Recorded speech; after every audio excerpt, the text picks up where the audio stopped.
Mahakal one project को लेकर भाजपा के राष्ट्रीय महासचिव कैलाश विजयवर्गीय, सांसद अनिल फिरोजिया और कैबिनेट मंत्री मोहन यादव ने शनिवार को बृहस्पति भवन में बैठक ली। इसमें कलेक्टर आशीष सिंह, निगम आयुक्त क्षितिज सिंघल भी मौजूद थे। इन्होंने वन प्रोजेक्ट पर चर्चा की। इन कार्यों के लिए कोर प्रोग्राम बनाया गया है। मीटिंग के बाद सांसद अनिल फिरोजिया ने कहा कि नवरात्र में प्रतिमा स्थापना तो होगी, लेकिन गरबे होने की संभावना नहीं है। ये जानकर ये अभी बात यही हुई क्राइसिस बैठक में कि भाई आप जो भी निर्णय ना, कम से कम जनप्रतिनिधि है या समाज सेवी है या वरिष्ठ लोग हैं, उनको एक बार नॉलेज में डाल दो, उनसे विचार विमर्श करो उज्जैन के, क्योंकि उज्जैन की तासीर उनको मालूम है। वो उज्जैन में पैदा हुए अधिकारी 2 साल या 1.5 साल के लिए आते हैं। मेरा पहले भी ये बोला था कि भाई महाकाल को प्रयोगशाला मत बनाओ, महाकाल सबके हैं, जो भी आए दर्शन करने दो। और वो इसी के कारण हमारे धर्मस्व विभाग की मंत्री माननीय उषा ठाकुर जी ने हस्तक्षेप करके और उस 100 रुपये वाले उसको वापस करवाया। लेकिन मंत्री जी का कहना है कि जनप्रतिनिधियों के नॉलेज में था और ये इशू बनाया गया है। नहीं, गलत। ये तो चीज़ें आप लोगों ने मेरे को मीडिया के माध्यम से मालूम पड़ा था, और ये मंत्री जी ने नहीं बोला। मंत्री जी ने मेरे को कल तो बोला कि भैया मैंने आपने जो आपत्ति ली थी वो मैंने निर्देशित करा और उसको वापस लिया गया। क्राइसिस की बैठक हुई, उसमें यही विषय आया कि एक तो नवरात्रि वाला विषय था कि भाई कैसे क्या करना है। मूर्ति लगाएं, लेकिन गरबा के लिए अभी उस समय अनुकूल नहीं है, इसलिए परमिशन देने वाली भी स्थिति नहीं बन रही है। क्योंकि ऐसा WHO ने बताया है कि इसका अभी एक पीक टाइम और आने वाला है, वो शायद दिसंबर में आए, तो उसमें सबको अलर्ट रहना है। और नागदा के बीमा अस्पताल को 100 बिस्तर को करना, ताकि उसको भी हम कोविड क्षेत्र बना पाए, कोविड अस्पताल बना पाए।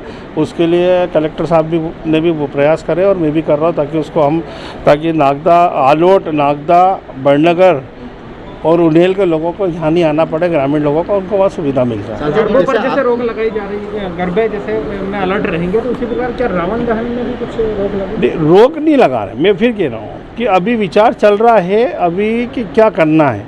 अभी रावण को भी टाइम है और गरबे को भी अभी चल रहा, पर गरबे तो मुश्किल दिख रहे हैं। गरबे मुश्किल दिख रहे हैं, लेकिन चुनाव भी नज़दीक ही आ रहे हैं, तो चुनाव में कोई गाइडलाइन जारी नहीं की WHO ने?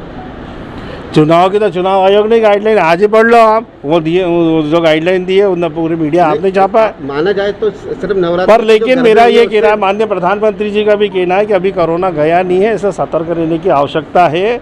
और अब ये जन जागरण बच्चे तक हो गया है कि मास्क लगाएं, सैनिटाइज यूज़ करें और सोशल डिस्टेंसिंग का पालन करें। हमारे वरिष्ठ नेता, हमारे देश के यशस्वी प्रधानमंत्री जी भी कह रहे हैं, माननीय मुख्यमंत्री जी भी कह रहे हैं, तो हमको उसका पालन करना चाहिए, ताकि हम लोग स्वस्थ रहें, मस्त रहें। यही तो सभी का ये उद्देश्य है, यही है। भस्म आरती के लिए, भस्म आरती तो हो रही है रोज़, दर्शनार्थियों के लिए चालू करना है, उसके लिए भी अभी अगली बैठक में हम विचार करेंगे। तो अभी और देख ले आंकड़े कि कितने क्या संक्रमित हो रहे हैं लोग, कि बच्चे कितना हमारा परसेंटेज अच्छा है सुधार का, कि 82% के लगभग कोरोना हमारे पेशेंट उनको स्वास्थ्य लाभ हो रहा है। लेकिन और थोड़ा सा वेट करके उसके बाद निर्णय लेंगे। क्योंकि मैं आपको एक चीज़ और बता दूं कि सबसे पहले देश में अगर दर्शनार्थियों के लिए मंदिर के पट खोले गए हैं तो वो उज्जैन था, जिस हम लोगों ने निर्णय लिया था, जो आप लोगों का भी सहयोग था, जिससे लोग दर्शन करने आ रहे हैं। अभी देखें देश में तो ऐसे बहुत सारे मंदिर हैं जो अभी तक दर्शनार्थियों के लिए नहीं खोले, लेकिन उज्जैन में महाकाल बाबा ही हैं जिनको दर्शन के लिए खोला गया है। और सुप्रीम कोर्ट ने भी ये चीज़ की प्रशंसा करी। ठीक नहीं है, ये शहर के विकास से जुड़े हुए कई मुद्दों पे हमने खुल कर के बात की है। और कुल मिलाकर के मैं अभी आज पारस जी बीमार नहीं तो वो भी आएंगे, सांसद जी, और हम लोगों ने एक छोटा कोर ग्रुप बनाया है जो डेवलपमेंट के सारे मामलों को लेकर के बात करेगा। इनमें आने वाली कठिनाइयों की बात भी कर रहा है और आने वाले समय में इससे सुविधा मिले, तमाम शासकीय प्रोजेक्ट जो हमारे अटके पड़े हैं उनका निराकरण हो जाए। महाकाल मंदिर का डेवलपमेंट से लेकर बाकी सारे मामलों पे भी खुल कर के चर्चा की। अभी हमने शासन का पक्ष समझा है, आने वाले समय में इसमें और क्या अच्छा हो सकता है वो लगातार हम कोशिश कर रहे हैं। उम्मीद कर रहा हूँ कि कई कन्फ्यूजन में भी बहुत सारी चीज़ें हो गई, जैसे नगर निगम ने आज नामांतरण करने के बाद जो पेपर विज्ञप्ति देने वाला जो चार्ज लगाया है, तो कई कन्फ्यूजन हुआ उससे।